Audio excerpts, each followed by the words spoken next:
Kesaksiannya, Kenapa Pak? kesaksiannya yang bagus nih mau kita rekam nih. Oh iya.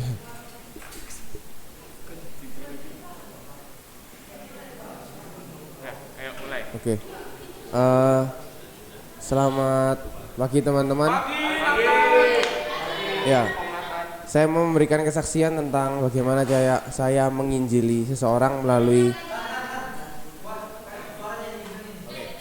Saya mau memberi kesaksian tentang saya memberi penginjilan kepada orang yang saya temukan di sosmed, ketemunya di sosmed. Jadi saya ceritanya di follow sama orang nggak dikenal, terus dia DM saya. Cowok cewek, Cewek.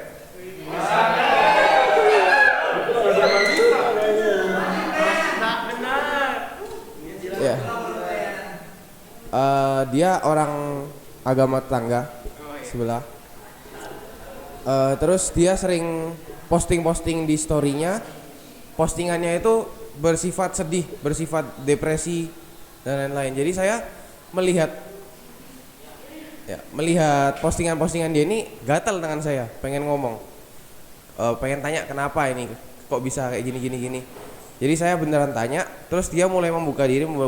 Akhirnya dia cerita tentang masa keluarganya, dia cerita tentang hubungan dia dengan teman-temannya, dengan pacarnya, mantan-mantannya.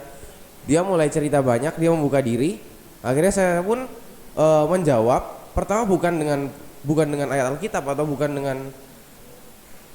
menginjili, tapi saya benar-benar menjawab eh, permasalahan-permasalahannya melalui sisi psikologis. Jadi saya beri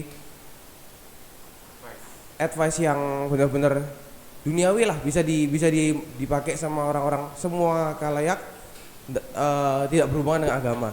Sampai akhirnya advice yang saya kasih ini membantu dia, tapi enggak membuat dia puas. Jadi dia terus tanya dengan hal yang sama. Nah akhirnya eh, kan saya SMA waktu itu, jadi saya juga fokus dengan waktu itu saya ada pertandingan OSN dan lain-lain. Jadi saya nggak bisa terlalu fokus untuk konseling dia.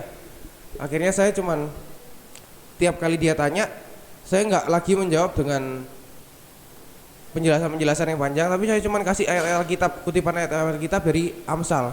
Nah dia waktu itu nggak tahu Amsal itu apa. Jadi saya cuma suruh baca beberapa ayat dari Amsal, tapi tanpa saya kasih tahu kalau itu adalah ayat dari Alkitab. Dia baca-baca, katanya dia suka ayat-ayatnya, dia suka apa yang dia baca, dan itu membantu dia. Jadi tiap dia mengalami masalah, ayat itu muncul di pikirannya, akhirnya dia bisa melewati masalah-masalah yang dihadapi tanpa harus tanya yang lain, tanya aku contohnya konseling lagi. Jadi ayat itu yang membuat dia tahu apa yang harus dia lakukan. Terus akhirnya ya saya melihat celah di sini, oh bisa ini diinjilin. Akhirnya saya mulai injilin, saya mulai kasih ini loh Amsal. Jadi Amsal itu adalah satu pasal dari Alkitab di mana isinya itu tentang hikmat dan pengetahuan. Kalau kamu baca ini, kamu tidak perlu jadi Kristen untuk baca Alkitab. Cukup kamu baca ini, kamu akan punya hikmat, kamu akan punya pikiran yang luas, kamu akan tahu tindakan-tindakan apa yang harus kamu lakukan dalam menghadapi masalah. Dari situ dia mulai baca. Setelah itu kita lost kontak 2 tahun. Lost kontak 2 tahun karena ya mungkin nggak ada masalah lagi setelah baca Amsal. Terus terakhir saya lihat dia masuk di gereja, coba masuk gereja. Dia posting story dia lagi di gereja. Terus aku tanya lagi, loh kok tiba-tiba di gereja? Iya aku habis baca Amsal, tertarik, akhirnya aku baca sampai semuanya.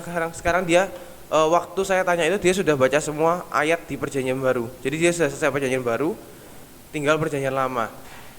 Tapi dia masih punya struggle with her sex life.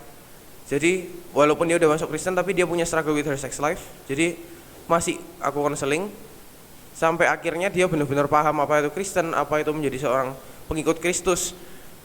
Dan akhirnya nanti bulan Oktober dia memutuskan untuk mau dibaptis di gereja di Malang. Sekian dari saya, terima kasih. Haleluya. Haleluya. Ya, Nathan dapat A misiologi semester ini ya. Oke. Nathan masih masih mau ikut kelas atau mending menginjil aja Nathan? Ya ya ikut kelas ya udah bayar. Oke, puji Tuhan. Nah, luar biasa sekali ya. Jadi ternyata dengan yang dilakukan Nathan itu seseorang bisa percaya Tuhan bahkan memutuskan diri untuk dibaptis. Ini luar biasa. Jadi teman-teman, ya ternyata dengan sosial media yang kita punya bisa untuk mengabarkan kabar baik ya. Puji Tuhan. Haleluya. Terima kasih Nathan ya kesaksiannya. Sudah direkam ya Parlin ya? Oke. Nanti kita bisa bisa taruh itu. Taruh di mana ya?